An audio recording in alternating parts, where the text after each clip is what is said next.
지난 주일 부활주일을 지키고 한 주간을 보내었습니다. 죽음을 넘어 부활의 소식을 들었던 제자들과 같이 우리들도 주님의 부활 소식을 들었고 그 부활을 전하면서 한 주간 사셨습니까? 우리의 삶이 여전히 절망 가운데 있다 할지라도 오늘 예배를 통하여 주님께서 주시는 말씀 가운데 회복의 은혜를 누릴 수 있기를 주님의 이름으로 축복합니다.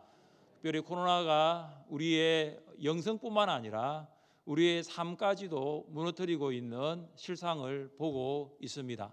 오늘 예배 가운데 말씀하시는 하나님을 만남으로 우리의 영과 육 모든 삶이 온전히 회복될 수 있기를 간절히 바랍니다.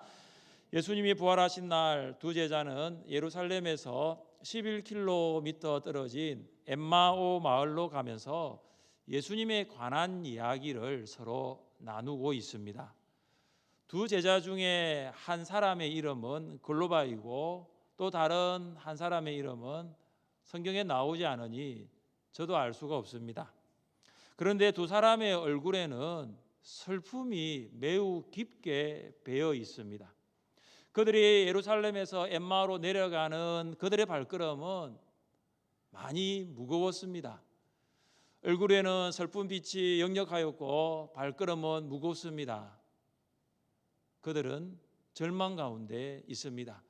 왜 그들이 절망한 채 고향인 엠마오로 내려가고 있을까요? 두 제자는 예수님이 나귀를 타고 예루살렘을 입성하실 때 예수님이 이스라엘을 구원할 것이라는 기대를 가졌습니다. 그런데 상황은 그렇게 그들의 기대와 무관하게 완전히 바뀌었습니다. 산헤드린 공회원들은 빌라도에게 예수님을 고소하였고 빌라도는 예수님에게 사형을 선고합니다. 그들은 예수님이 이스라엘을 구원할 것이라고 기대했는데 기대와는 다르게 예수님이 십자가에서 비참하게 돌아가십니다. 이스라엘의 해방에 대한 기대, 내일에 대한 소망, 모든 것이 물거품이 되어 사라져 버렸습니다. 꿈, 기대, 소망, 희망, 모든 것이 끝나버렸습니다. 그들은 충격을 받았습니다. 더 이상 예루살렘에 있을 이유가 없습니다. 그들은 절망한 채 엠마오로 내려가고 있습니다. 두 제자가 절망한 채 길을 걸어가고 있을 때 예수님이 그들을 찾아오셔서 동행하십니다. 부활하신 예수님께서 절망한 제자들을 회복시키기 위하여 찾아오신 것입니다. 예수님의 사랑입니다. 사랑이신 예수님은 그들의 절망한 마음을 아신 것입니다. 부활하신 예수님이 찾아오는 인생은 복된 인생인 줄 믿으시기를 바랍니다. 절망한 인생, 누구를 만나야 회복될 수 있을까요? 절망한 인생, 부활하신 예수님을 만남으로 회복되는 인생으로 변화됩니다. 여러분은 부활하신 주님을 만남을 통하여 절망 가운데 있었던 인생이 회복되는 은혜를 누리셨습니까? 대답이 작네요. 네. 다시 한번 묻겠습니다. 여러분은 부활하신 예수님을 만남을 통하여 절망 가운데 있었던 인생에서 회복되는 인생이 되셨습니까? 네.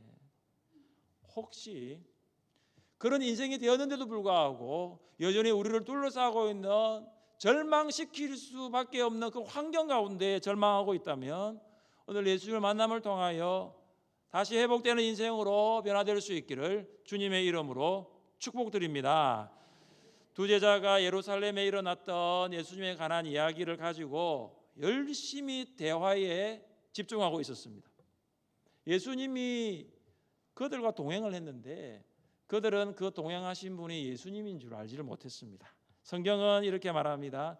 그들의 눈이 가리워져서 그인 줄 알아보지 못하거늘. 두 제자가 동행하신 분이 예수님이라는 것을 알아보지 못한 이유를 그들의 눈이 가려졌기 때문이라고 성경은 말하고 있습니다. 가려졌다라는 것은 제자들이 스스로 눈을 능동적으로 가린 것이 아닙니다. 이렇게 손을 눈 위에 올려가지고 옆에 가시는 분이 예수님인지 이렇게 안 보는 것이 아니에요. 여기서 말하는 가려졌다는 것은 누군가에 의해서 가려진 거예요. 수동적인 거죠. 내가 가린 것이 아니라 누군가에 의해서 가려진 것입니다. 그러면 누가 제자들의 눈을 가리었나요? 16절에서 제자들의 눈을 가린 행위 누가는 나오지 않습니다. 그런데 우리는 이 부분을 이렇게 말합니다. 하나님을 행위자로 하는 수동태 디바인 패시브라고 부릅니다. 그러니까 사람인 제자들이 눈을 가린 것이 아니고 하나님께서 눈을 가리게 하셨다는 거예요. 하나님께서 부활하신 예수님이 자기 자신을 계시하실 때까지 하나님께서 예수님을 보지 못하도록 제자들의 눈을 가리신 거예요. 제자들의 영적인 눈, 제자들의 영안이 가려진 것입니다. 사랑하는 하늘샘교회 성도 여러분, 제자들의 영안을 가리신 분이 하나님이시라면 그들의 영안을 열게 하시는 분도 하나님이신 줄 믿으시기를 바랍니다. 우리는 세상의 힘과 지식, 우리가 열심히 노력한다고 해서 우리의 영안을 열 수가 없습니다. 사도 바울은 이러한 사실을 경험했어요. 내 힘으로 영적인 눈을 열 수 없다는 것을 그는 경험적으로 알았어요. 그래서 에베소 교회 성도들 향해서 이렇게 기도했습니다. 우리 주 예수 그리스도의 하나님, 영광의 아버지께서 지혜와 계시의 영을 너희에게 주사 하나님을 알게 하시고 너희의 마음의 눈을 밝히사. 육안이 닫힌 맹인이 스스로 육안을 밝힌다는 것이 불가능하다면 영안이 닫힌 영적 맹인이 스스로 영적인 눈을 여는 것은 당연하게 불가능할 것입니다. 그래서 바울은 에베소 교회 성도들에게 하나님, 우리 에베소 교회 성도들의 영적인 눈, 우리 에베소 교회 성도들의 영안을 열어주옵소서 기도하신 거예요. 여러분, 제가 여러분을 보면 눈밖에 안 보입니다. 제가 이전에는 미처 몰랐어요. 우리 교회 성도들의 눈이 이렇게 예쁘다라는 사실을. 근데 코로나가 되니까 눈이 너무 예쁘시더라고요. 눈이 너무 예뻐요. 여러분, 육안이 문제가 생기면 여러분 안과 전문의를 찾아가시면 어떻게 하든지 간에 고쳐주죠. 그런데 영적인 눈에 문제가 생기면 아무리 안과 전문의를 찾아가도 소용이 없습니다. 하나님께서 열어주셔야만이 영적으로 볼 수 있게 되는 것입니다. 저는 이 바울의 기도가 저희 기도가 되었습니다. 저는 하나님께서 우리 하늘샘교회 성도들의 영적인 눈, 영안을 열어주시기를 기도합니다. 우리 중직자들도 마찬가지예요. 우리 목자, 목녀들도 마찬가지죠. 하나님, 우리 교회 성도들, 하나님, 우리 교회 목장 식구들, 하나님, 우리의 목원들의 영적인 눈을 하나님 열어주옵소서 기도할 수 있기를 주님의 이름으로 축복합니다. 우리가 할 수 있는 게 그거밖에 없어요. 제가 어떻게 할 수가 없더라고요. 하나님께서 열어주시면 열어주시는 거예요. 예수님이 두 제자에게 묻습니다. 너희가 길 가면서 주고받고 하는 이야기가 무엇이냐? 그때 글로바가 이렇게 대답합니다. 19절 중반절입니다. 나사렛 예수의 일이니 그는 하나님과 모든 백성 앞에서 말과 일에 능하신 선지자이거늘. 19절 중반절 예수님과 글로바가 주고받는 대화를 그냥 피상적으로 읽고 넘어가면 아무런 문제가 없어요. 잘 보시면 문제가 있는데 그 문제가 매우 심각합니다. 지금 글로바를 포함한 이 제자들이 예수님을 어떻게 알고 있느냐라는 것이죠. 예수님을 누구로 알고 있느냐 이것입니다. 말과 일에 능하신 선지자로만 알 뿐입니다. 하나님으로 알지 못합니다. 그리스도로 알지 못합니다. 사람으로만 인식할 뿐입니다. 인식과 믿음은 차이가 있습니다. 인식은 인간의 이성적인 활동이지만 믿음은 하나님의 초자연적인 역사입니다. 불신자들도 예수님을 인식합니다. 성인들 중에 한 사람으로 인식합니다. 압니다. 그러나 그들은 예수 그리스도를 하나님의 아들로, 메시아로, 그리스도로 믿지는 않습니다. 왜냐? 인간적인 이성적인 활동에만 국한되기 때문입니다. 그러나 예수를 그리스도로 하나님으로 고백하는 것은 초자연적인 하나님의 역사입니다. 우리는 이러한 사실을 성경의 예를 통해서 증명할 수 있습니다. 예수님이 빌립보 가이사라에서 제자들에게 묻습니다. 사람들이 인자를 누구라 하느냐? 제자들이 말합니다. 사람들이 예수님을 세례 요한이라고 말했습니다. 예수님을 엘리야라고 말했습니다. 예레미야라고 하더이다. 어떤 사람은 선지자라고 하더이다 라고 말합니다. 사람들이 예수님을 선지자 중에 한 사람으로 인식하고 있는 것과 지금 오늘 본문의 글로바가 예수님을 말과 일에 능한 선지자로 인식하고 있는 것은 똑같은 거예요. 차이가 없습니다. 만약 예수님의 대답이 그래 내가 선지자구나 이 대답을 기대했다면 여러분 어떻게 예수님은 더 이상 말하지 않습니다. 더 이상 질문을 하지 않습니다. 그런데 예수님이 제자들에게 이렇게 묻습니다. 너희는 나를 누구라 하느냐? 사람들은 나를 선지자라고 인식하고 있는데 너희는 나를 누구라 하느냐? 물으신 것입니다. 그때 베드로가 이렇게 대답합니다. 주는 그리스도시요 살아계신 하나님의 아들이십니다. 베드로는 예수님을 선지자로 인식한 것이 아니라 예수님을 그리스도와 하나님의 아들로 믿고 대답한 것입니다. 이러한 대답을 하게 된 이유가 예수님의 말씀에 나타납니다. 바요나 시모나 내가 복이 있도다. 이를 내게 알게 하니는 혈육이 아니요 인간의 이성적인 활동이 아니요 하늘에 계신 내 아버지 신이라. 베드로가 예수님을 그리스도로 고백하게 된 것, 베드로가 예수님을 하나님으로 믿게 된 것은 이성적인 활동이 아니라는 거예요. 오직 하나님의 역사심, 하나님의 믿게 하심, 하나님의 초자연적인 역사로 통해서 베드로가 예수님을 그리스도로 믿게 된 줄 믿습니다. 이러한 사실은 베드로가 나중에 이제 성령 충만을 받고 이방인 고넬료의 집에 가서 고넬료와 그의 가족들에게 그의 친구들에게도 설교한 내용에서 볼 수 있습니다. 베드로가 이방인에게 이렇게 설교합니다. 만유의 주 되신 예수 그리스도로 말미암아 화평의 복음을 전하사 이스라엘 자손들에게 보내신 말씀. 지금 베드로가 전하고 있는 설교의 대상은 예루살렘 교회의 성도가 아니에요. 하나님 예수 그리스도를 모르는 바로 이방인 고넬료에게 전하고 있습니다. 이방인 고넬료는 가이사를 주로 알고 있는 사람이에요. 그런데 오늘 이 베드로의 설교를 보면 만유의 주가 바로 예수라는 것을 전하고 있는 거죠. 로마 황제 가이사를 주로 알고 있었던 로마 장교 고넬료에게 베드로가 주는 그리스도이십니다. 예수님이 그리스도이십니다. 고백합니다. 믿음은 예수님을 어떤 분으로 알고 고백하는가에서 출발합니다. 여러분 믿음이 성장하고 성숙되기를 원하십니까?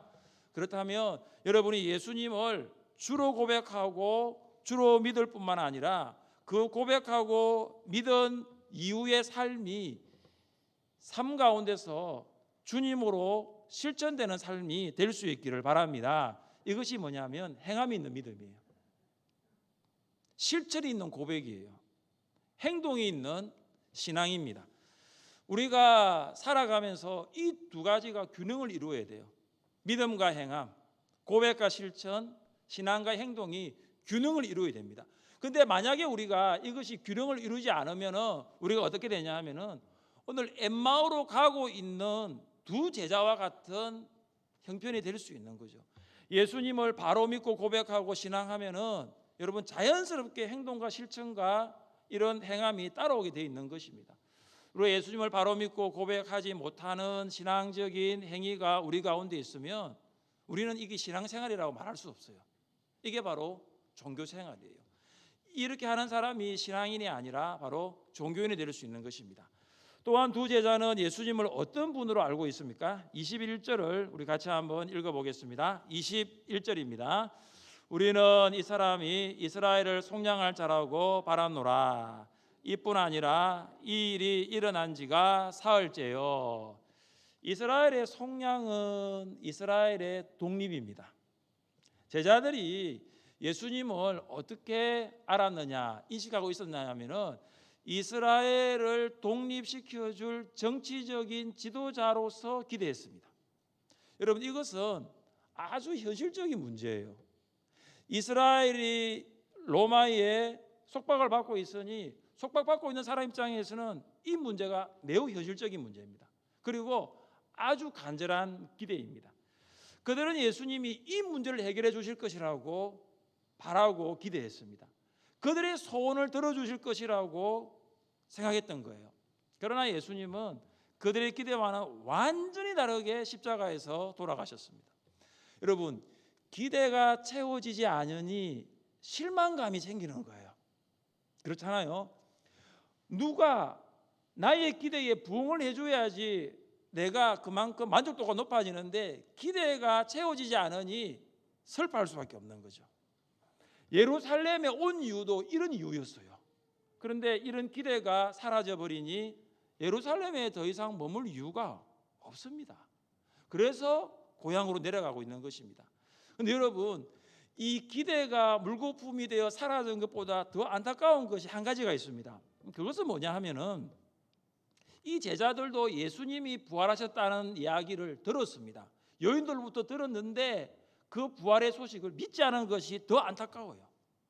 여인들이 새벽에 예수의 무덤에 찾아갔고 또 그 여인들은 천사로부터 그가 살아나셨다라는 소식을 들었어요. 분명히 여인들로부터 이 소식을 들었는데 믿지 않았다는 것이 더 문제라는 거죠. 우리는 지난 주일 초원별로 우리 이제 계란을 나누어 주면서 예수님 부활하셨습니다. 우리 아이들 보니까 이렇게 전도했다 그러더라고요. 오늘은 우리 예수님 부활하신 날이에요. 이렇게 전했다 그러더라고요. 계란 숫자만 보더라도 약 한 1,400개 이상 우리가 계란 나누어 주었으니까 여러분이 그걸 드시지 않았더라면 한 1,400명 이상은 부활의 소식을 들었다고 봅니다. 그런데 그들의 반응이 뭡니까? 계란은 받기는 받았는데 부활의 소식까지는 그들이 받지 못한 거예요. 그들의 마음에 받지 못한 거죠. 이 말이 무슨 말입니까? 듣기는 들어도 믿지 못한 것입니다. 예수님은 부활을 듣고도 믿지 않는 두 제자에게 무엇이라고 합니까? 우리 함께 25절부터 27절까지를 읽어보겠습니다. 이르시되 미련하고 선지자들이 말한 모든 것을 마음에 드디 믿는 자들이여, 그리스도가 이런 고난을 받고 자기의 영광에 들어가야 할 것이 아니냐 하시고, 이에 모세와 모든 선지자의 글로 시작하여 모든 성경에 쓴 바 자기에 관한 것을 자세히 설명하시니라. 아멘. 예수님이 두 제자에게 미련하다라고 하십니다. 왜냐하면 구약의 선지자들의 모든 그 말을, 다시 말해서 구약에 대한 내용을 알고 있는데도 믿지 않기 때문에 너희 참 미련하다라고 하신 거예요. 하나님께서는 선지자들을 통해서 그리스도가 십자가의 고난을 받고 부활의 영광에 들을 것이라고 계속 말씀하셨어요. 그런데 제자들은 이 그리스도의 고난을 믿지 않았습니다. 고난 받으실 그리스도에 대해서 믿지 않은 거예요. 예수님은 제자들이 듣기는 들었으나 들은 것을 믿지 않는 것을 보면서 참 안타까웠어요. 여러분도 그런 마음이 있잖아요. 진짜 이거 진짜 믿으면 좋겠는데, 여러분 전도할 때 그렇잖아요. 이거 정말 사실인데, 예수님이 부활하신 것이 정말 맞는데 안 믿잖아요. 그때 여러분 마음이 안타깝잖아요. 부모님에게, 여러분 가족들에게 예수님 부활하셨다고 전했는데도 그냥 기똥으로 넘겨버리죠. 안 믿어요. 그러니까 제자들이 유대인이라는 점을 감안해 볼 때 엠마오로 내려가고 있는 두 제자도 유대인입니다. 그러니까 그리스도에 대해서 알고 있었던 사람들이에요. 그런데 문제는 뭐냐 하면은 그리스도라는 것, 이 십자가에서 죽으시고 부활하신다는 우리가 알고 있는 이 생각이 그들에게 없었던 거죠. 다시 말해서 그리스도는 십자가에 죽지 않는다. 그리스도는 우리나라를 독립시켜 줄 것이다. 이 세상 나라의 가치관에 그들이 꽉 막혀 있는 거예요. 그들의 가치관이 뭐냐면, 그들의 세계관이 뭐냐면, 그리스도는 로마로부터 우리나라를 독립시켜 줄 것이다. 강력한 정치력과 군사를 가지고 우리에게 해방이라는 기쁨을 줄 것이다. 여기에 매여 있는 거예요. 그러니까 세상 나라의 가치관에 매여 있으니까 십자가의 고난도 볼 수 없는 거예요. 부활의 영광도 볼 수 없는 거죠. 그러니까 자기들의 세계관으로 하나님의 말씀인 성경을 바라보니까 성경에 예언된 그리스도를 못 보게 된 것입니다. 예수님은 성경에 예언된 그리스도를 볼 수 없는 이 제자들을 아주 안타깝게 여기셨어요. 그래서 모세오경부터 선지서까지 구약 성경을 통해서 예수님이 바로 그리스도가 예수님임을 설명합니다. 플로이드 해밀턴이라는 분이 계신데 그분이 이런 책을 기록했어요. 기독교 신앙의 기초. 이 기독교 신앙의 기초라는 이 책의 안에는 어떤 내용이냐면 구약 성경 안에는 다시 말해서 신약 시대 신약에 오실 이 예수님에 대하여 예언된 것이 기록이 되어 있습니다. 그 기록된 숫자가 얼마냐면은 332개나 기록이 되어 있습니다. 그러니까 구약의 예수님에 대한 예언이 332개나 내가 찾았다는 것을 이 플로이드 해밀턴이 그 책에서 말하고 있어요. 자, 몇 가지만 소개해 드릴게요. 창세기 18장 18절부터 19절에 보시면 예수님은 아브라함과 다윗의 후손으로 태어나실 것입니다. 이게 기록되어 있는 거예요. 그리고 미가 5장 1절에 보면 예수님은 베들레헴에서 태어나실 것입니다. 장소까지. 그리고 이사야 7장 14절은 예수님은 동정녀에서 나실 것입니다. 그리고 이사야 9장 1절부터 2절까지는 예수님은 갈릴리에서 전도하실 것입니다. 이사야 53장 3절은 예수님은 유대인들에게 배척당하실 것입니다. 그리고 스가랴 9장 9절은 예수님은 나귀를 타고 예루살렘에 입성하실 것입니다. 시편 41편 9절은 예수님은 배반당할 것입니다. 이사야 50장 6절은 예수님은 매를 맞고 모욕당할 것입니다. 그리고 이사야 53장 12절은 예수님은 십자가에 못 박히실 것입니다. 이사야 53장 9절은 예수님은 부자의 묘실에 장사될 것입니다. 아리마대 사람 요셉이잖아요, 그죠? 그리고 시편 16편 10절은 예수님은 십자가 위에서 돌아가신 후 부활하실 것입니다. 시편 68편 18절은 예수님은 성천하실 것입니다. 제가 지금 읽어드린 게 12가지밖에 안 됩니다. 아직 320개는 남았어요. 그러니까 332개의 이 예언이 신약 성경에 다 성취되었다라고 이 플로이드 해밀턴이 말하고 있습니다. 성경에 그 많은 예수님의 예언이 다 이루어진 거예요. 그런데 한 가지 남은 것이 있죠. 뭐가 남았습니까? 뭐가 남았습니까? 재림이 남았잖아요. 자, 여러분, 이 재림에 대한 예언은 예수님이 직접 하신 거죠. 보라, 내가 속히 오리다. 주님이 직접 하신 거죠. 이 예언은 그 어떤 예언보다도 확실합니다. 이 예언 또한 이루어질 줄 믿으시기를 바랍니다. 그리하여 다시 오실 예수 그리스도, 다시 오실 주님을 대망하며 살아갈 수 있는 여러분 될 수 있기를 주님의 이름으로 축복합니다. 예수님은 엠마오의 두 제자에게 경험적인 방법으로 예수님을 증명한 것이 아니라 성경적인 방법으로 증명합니다. 여러분, 도마하고는 또 다른 경우잖아요. 그들에게도 예수님이 자 봐라, 자 내 손에 못자국 봐라고 보여줄 수 있잖아요.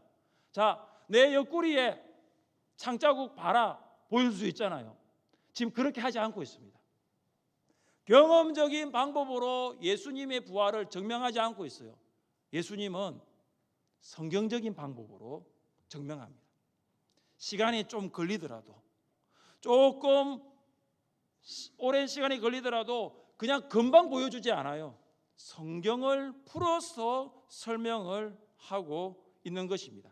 예수님은 성경을 통해서 예수가 그리스도이심을 믿을 수 있도록 하십니다. 우리 같이 한번 말씀을 읽어보겠습니다. 너희가 성경에서 영생을 얻는 줄 생각하고 성경을 연구하거니와 이 성경이 곧 내게 대하여 증언하는 것이니라. 아멘. 여러분 같으면 어떤 방법 좋겠어요? 딱 나타나가지고 봐라, 이 경험적인 방법이 좋겠어요? 계속 말씀을 읽고 공부하고 암송하고 큐티하고 묵상하는 이 성경적인 방법이 좋겠어요? 자, 1번 손 들어 보세요. 1번. 자, 네. 2번 손 들어 보세요. 아니, 그러면 뭔데요? 3번입니까? 네. 근데 2번이라고 손 들어 분들도 좀 많지 않아요. 그리고 제가 손든 분들을 싹 보니까 성경대학, 교리대학, 배경대학을 다 듣고 계시는 분들이 손 드신 것 같아요. 여러분, 경험적인 방법이 훨씬 시간이 짧습니다. 보면 알잖아요. 성경적인 방법은 훨씬 시간이 깁니다. 제가 보니까 경험적인 방법은 1분 안에 끝납니다. 성경적인 방법은 우리 교회에서는 최소한 1년입니다. 그런데 여러분, 이 방법이 가장 확실한 방법이에요. 성경적인 방법이 가장 확실한 방법이에요. 성경적인 방법은 객관적인 방법이에요. 나는 못 봤는데 너는 봤나? 너는 보고 나는 못 봤는데, 이거는 주관적인 방법이에요. 그러나 성경은 객관적이고 견고합니다. 성경 위에 선 신앙 흔들리지 않을 줄 믿습니다. 여러분이 예수 그리스도의 고난과 부활, 장차 오실 재림에 대해서 의심하고 있다면 성경 속으로 들어가시면 돼요. 성경의 예수 그리스도를 만나시면 돼요. 여러분 가운데 절망 가운데 있다면 성경을 통하여 고난을 받으셨지만 죽은 자 가운데서 부활하신 예수 그리스도를 이 성경을 통해서 만날 수 있는 거예요. 손을 넣어보고 확인하고가 아니라 이 성경 속의 예수 그리스도의 고난과 부활과 재림을 통하여 만날 수 있는 거예요. 시간은 흘러 엠마오에 도착할 때 날은 저물어 가고 있었습니다. 예수님은 계속 길을 가려고 했는데 이 두 제자가 예수님을 붙들고 예수님, 저희들과 같이 있으면 좋겠습니다 라고 간청합니다. 아마 예루살렘에서 엠마로 오는 동안 이 예수님과 대화를 하면서 너무 좋았던 거예요. 그래서 조금 더 말씀을 듣고 싶은 마음이 간절했습니다. 예수님이 두 제자와 함께 식사를 하십니다. 떡을 가지고 축사하시고 그들에게 주십니다. 떡을 가지고 축사하고 그들에게 주십니다. 어디에서 본 장면입니다. 어디에서 본 장면일까요? 두 가지 장면이 나오는데 하나는 성찬식이고 유월절 마지막 식사하고 하나는 베세다에서 오병이어 기적입니다. 그런데 이 두 제자가 12제자가 아니라고 본다면은 아마 베세다에서 일으켰던 오병이어의 기적에서 한 소년의 도시락을 가지고 축사하시고 떼어서 사람들에게 주신 장면이 생각났을 것입니다. 예수님이 엠마오 제자들에게 떡을 주실 때에 어떤 일이 일어났나요? 31절을 보십시오. 그들의 눈이 밝아져 그인 줄 알아보더니 예수는 그들에게 보이지 아니하시는지라. 예수님의 제자들에게 떡을 가지고 축사하시고 떼어 주을 때에 그들의 눈이 열려져서 부활하신 예수님을 보게 되었습니다. 눈이 밝아졌다는 말은 눈이 열려진 거예요. 이거는 내가 눈을 연 것이 아닙니다. 무언가에 의해서 열려진 거예요. 누군가에 의해서 열려진 것이죠.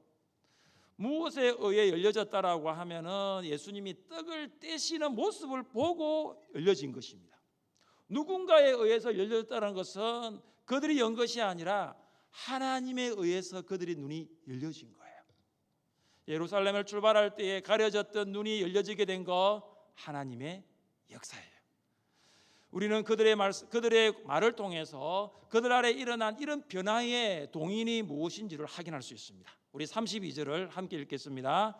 그들이 서로 말하되 우리에게 말씀하시고 우리에게 성경을 풀어주실 때에 우리 속에서 마음이 뜨겁지 아니하더냐 하고. 아멘.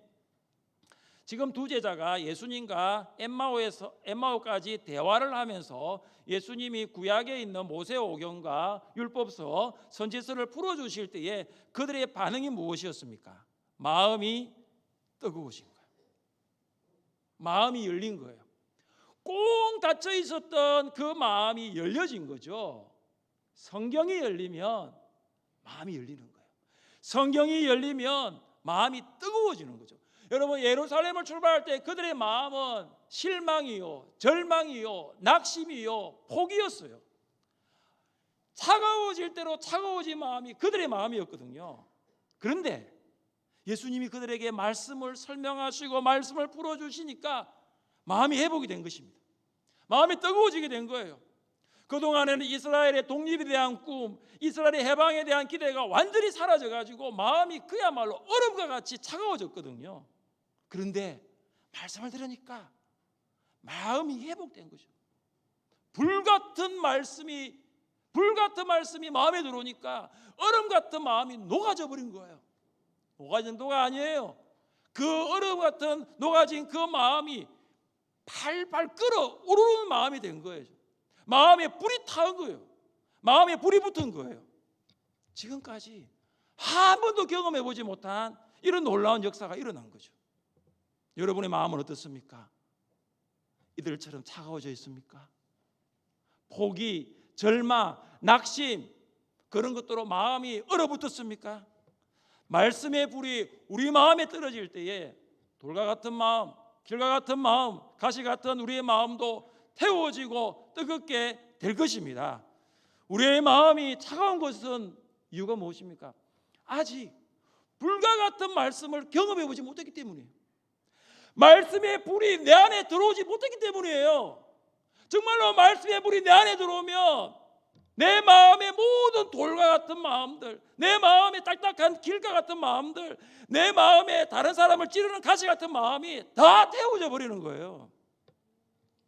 내가 살아가면서, 우리가 신앙생활을 하면서 한 번도 이 불과 같은 마음을 경험해 보지 못했기 때문이죠. 여러분, 말씀 불이에요. 우리가 오늘 보고 있잖아요. 엠마오로 가는 두 제자, 이 말씀의 불이 붙으니까 견딜 수가 없는 거죠. 뜨거울 수밖에 없는 거예요. 다른 저물었는데 아침까지 기다릴 수 없는 거예요.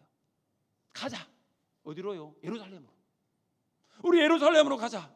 예루살렘으로 가서 우리가 부활하신 주님을 만났다라고 전하자라는 거죠. 예루살렘에서 엠마오로 내려올 때 그들의 걸음은 굉장히 무거웠습니다. 끝났구나. 이제 끝났구나. 그런데 바뀌었어요. 반전됐어요. 예루살렘으로 가는 그들의 걸음이 바뀌어진 거죠. 희망의 걸음이 되었습니다. 기쁨의 걸음이 되었습니다. 절망의 걸음이 회복의 걸음이 되었고 낙심의 걸음이 기쁨의 걸음이 되었습니다. 그들은 예루살렘에 있는 11 제자와 그들과 함께한 사람들에게 예수님의 부활을 전합니다. 사랑하는 성도 여러분, 여러분의 마음은 어떻습니까? 4월 4일 부활절이 지냈는데도 불구하고 여러분 마음 어때요? 여러분 마음 정말로 불타고 있어요? 여러분 마음은 정말 뜨거워지고 있어요? 여러분 마음이 정말로 회복되고 있습니까?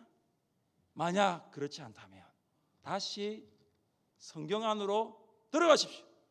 성경 안으로 들어가셔서 성경 속에서 고난당하시고 부활하시고 장차 다시 오실 예수 그리스도를 만나시기를 바랍니다.